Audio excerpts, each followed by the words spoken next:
In March of 1987, I held the hand of a dying man for 4 hours. I talked to him. I told him he was going to be all right, which was not true. I stayed with him until his heart stopped, and I cried afterward in the way you cry when you have lost someone. 4 days later, I found out who he was. My name is Dorothy Hope. I am 78 years old. I was an emergency room nurse for 40 years. I have held the hands of a great many people while they died. I thought I understood what that meant. That night in 1987 taught me that I did not understand it at all. I want to tell you this story carefully because I spent a long time, years, trying to figure out what the right feeling was. And I eventually concluded that there is no right feeling. There is only the truth of what you did and the question of whether you could have done otherwise. I could not have done otherwise. That is either a comfort or it isn't. For me, it has been both. I was an emergency room nurse for 40 years. I have seen things that do not resolve neatly, that do not offer lessons, that simply happened and then became part of you. What I am going to tell you is one of those things. I held the hands of a great many people while they died. You learn things about a person in those hours that their family does not always know. You become someone they trust simply by not leaving. I did not leave. That was always my part of the job. If you are watching this because something in the first sentence felt familiar, if you have ever done something right and had it feel wrong, then stay.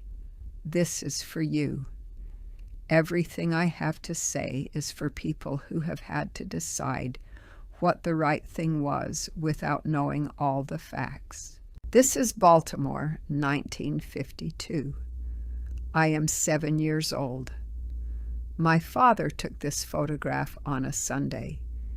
You can tell because I am wearing my good dress, and I am standing very straight, the way he taught me to stand for photographs. My father was a police officer for 31 years. He believed in posture. He believed in a great many things, and he held all of them with the same careful certainty. His name was Walter, and he was not a complicated man. I mean that as the highest possible praise. He walked the same neighborhood beat for 19 years. Everyone knew him. He was not famous. He was simply reliable, which I have learned is the thing that actually matters in a long life. When I was 12, I watched him talk a drunk man down from the roof of a hardware store on Holland Street.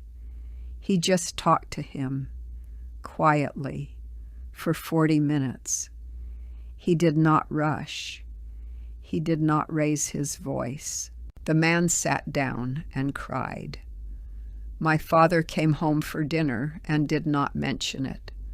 When I asked him later, he said, "The man needed someone to stay, so I stayed." That was the first time I understood that staying was a skill, not an instinct, a skill. He just talked to him, quietly, without any sense that he had somewhere more important to be. That demonstration took 40 minutes. I spent the next 50 years trying to learn what he showed me in it. That was the first time I understood that staying was a skill. I had been given a demonstration. I did not know it at the time. I thought I was just watching my father do his job. I was watching something much more important. I wanted to be a doctor. I was 17 when I was told that medical school was expensive and competitive, and that nursing was a very respectable profession for a young woman. I did not argue. I had learned not to argue early. I am not certain that was the right decision, but it was the decision I made. I did not argue. I had learned not to argue early. I took what was available, and I did it as well as I could. I graduated in 1966. I held my certificate and thought, now I will find out if I can actually do this. That was the right thought. A lot of people graduate and think they have already done something. They have not. They have only qualified. The doing comes after. The doing is the entire thing. A lot of people graduate and think they've already done something. The emergency room taught me otherwise, very quickly. The first thing it teaches you is that the body is much more determined to survive than we give it credit for. I started in the emergency room at Baltimore City Hospital in 1971. I was 26. I had asked repeatedly to move to emergency from the ward. The ward was predictable. The emergency room was not. I found out very quickly that I needed unpredictable. The ER teaches you when someone knows they are dying, they don't want information. They want company. That is all. Just someone to stay. I learned that in my first week from a man who was 63 and who died holding my hand, and I never forgot it. They want company, just someone to stay. I learned that in my first week, and I never forgot it. It sounds simple. It is not simple. It requires something from you that is separate from training. You have to actually be willing to be there. Jim was a resident when we met in 1973. He was good and not aware of it, which I found refreshing. We married in 1975. He understood what it meant when I was not quite present, even when I was in the room. That understanding saved us a great deal of trouble over 44 years. We married in 1975. He understood what it meant when I was not quite present, even when I was in the room. He was a doctor himself. He had the same thing. We gave each other permission for it without ever saying so explicitly. We had 2 children. Martin became a teacher. Susan, an architect. Neither went into medicine, which I did not mind. What we were really passing on was not the profession, but the thing underneath, the willingness to stay in a room when it would be easier to leave. I worked more night shifts than I can count. The night ER is different. The patients are different. The city that comes in at 3 in the morning is not the city that comes in at noon. At 3 in the morning, people arrive at the end of something. At 3 in the morning, people arrive at the end of something. Whatever held things together during the day has stopped working, and they come to us. I preferred nights for a long time. Something honest about people at 3 in the morning. They are not performing. In the summer of 1985, a 9-year-old girl named Annie Claire disappeared from East Baltimore. She walked to school one morning and did not arrive. Her photograph, a school photograph, the kind where the child is told to smile, was on telephone poles all over the city. Her photograph was on telephone poles all over the city. Jim and I had children the same age. You do not need me to tell you what we felt. Every parent in the city felt the same thing. The city was afraid. The police had a suspect. They never made an arrest. His name was Dennis Merrow. He lived 4 blocks from where Annie Claire disappeared. There was not enough evidence, but the name was in the newspaper in the way that names get into newspapers when there is not enough evidence. March 3rd, 1987, Tuesday, 2 in the morning. A man arrived from a car accident on Route 40. Single vehicle. He had gone off the road in the rain. The intake form said Dennis Merrow. I did not connect the name. There are a great many names in a night shift. The intake form said Dennis Merrow. I did not connect the name. There are a great many names in a night shift. I was already moving. The attending physician was with a cardiac patient. I was the first one with this man.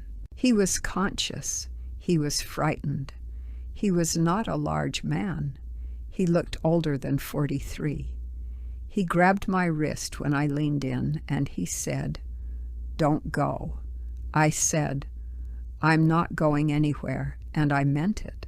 I said, "I'm not going anywhere," and I meant it. There was no room for anything that wasn't true. That is the one rule of that room. In those hours, you do not say things you do not mean. He needed to believe me. I was telling the truth. I stayed with him for 4 hours. He told me his name was Dennis. He told me he had a sister in Delaware. He told me he had a dog named Carl. He was afraid of being alone. He did not want to talk about being afraid. He wanted to talk about the dog. His heart stopped at 6:17 in the morning, just before the day shift arrived. I had been with him for 4 hours. The physician had come when he could. We had done what we could. Dennis Merrow's injuries were too severe. He died as quietly as a person can. I cried in the bathroom for a few minutes. Then I went back to work. That is what you do. You give yourself the minutes available to you, and then you go back. The work does not pause because you are grieving.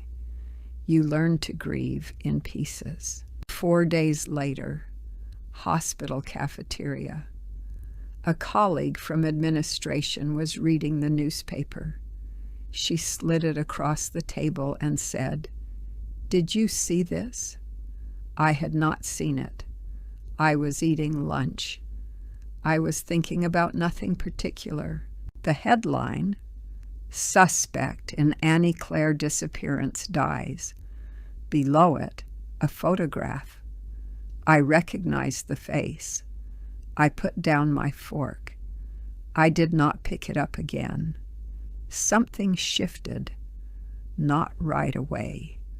I didn't know what I was feeling yet. I put down my fork. I said, "I need some air." I left. I did not tell her why. I did not know yet how to explain what had just happened to me. I walked to the end of the corridor and stood by the window for a while. I was very still. I felt sick, not guilty. I had done nothing wrong. Sick in the way you feel when two things that should not be connected become connected. I had given this man something I gave everyone. I had stayed. I had held his hand. I had told him he was not alone. And now that felt complicated. I took 2 weeks sick leave. I told Jim I was exhausted, which was true, but not the whole truth. He did not push. Good doctors know when not to push. That kindness cost him something. I have never forgotten it. I walked our dog Margaret. I cooked. I read. I kept thinking what was the right thing to do in that room. And I kept arriving at the same answer. There was no other right thing. I could not have done otherwise. I called my father. I told him enough. Not everything, but enough. He was 62, retired from the force. He listened for a long time without speaking, which was unusual for him. Then he waited to make sure I was finished. He said, "Dorothy, you did your job." I said, "I know." He said, "Then what's the problem?" I said, "It doesn't feel like enough." He said, "It never does. That's how you know you did it right." He had learned this the same way I was learning it. I went back after 2 weeks. Nobody knew why I had been away. Nobody asked. The ER does not have much time for the interior lives of its staff, which is both a flaw and a mercy. I went back and I was good at my job. I continued to stay. That was the only decision I had, and I kept making it. Every shift, every patient, every room. You can only do the next thing well. That was the lesson my father had been trying to show me since I was 12 years old. June 1988, 14 months later, same cafeteria, same table, reading the newspaper on a lunch break, and there was a story on page 6. Small story, not front page, almost easy to miss. Page 6, small story. Annie Claire had been found. She was alive. She had left with a family friend willingly, it turned out, in the complicated way that willing sometimes looks when you are 9 years old. She had been living in Tennessee. She was 10 years old now, and she was going home. Dennis Merrow had nothing to do with it. He had been a suspect in a case that was not a case. He had died a suspected man. He was not. Dennis Merrow had nothing to do with it. He was innocent. He had died in my ER, having been suspected for 14 months of something he did not do. And I had held his hand, and I had stayed. I finished my coffee. Then I cried for 10 minutes in the bathroom, the same bathroom as before. Then I went back to work. You give yourself the time available. Then you go back. That is how you do it. I worked 23 more years after that. I moved into a supervisory role. I trained nurses. I ran the department for 6 years. I stayed close to the floor. I always knew what was happening in the rooms. I made sure of that. I retired in 2011. I began volunteering in a hospice 3 days a week, and I still do this now. It is different from emergency work. There is no urgency, no fixing. There is only sitting with people who know exactly what is happening. It is different from emergency work. There is only sitting with people who know exactly what is happening and who need, exactly as they always needed, someone to stay. I find I am still good at it. I was always better at the staying than the fixing.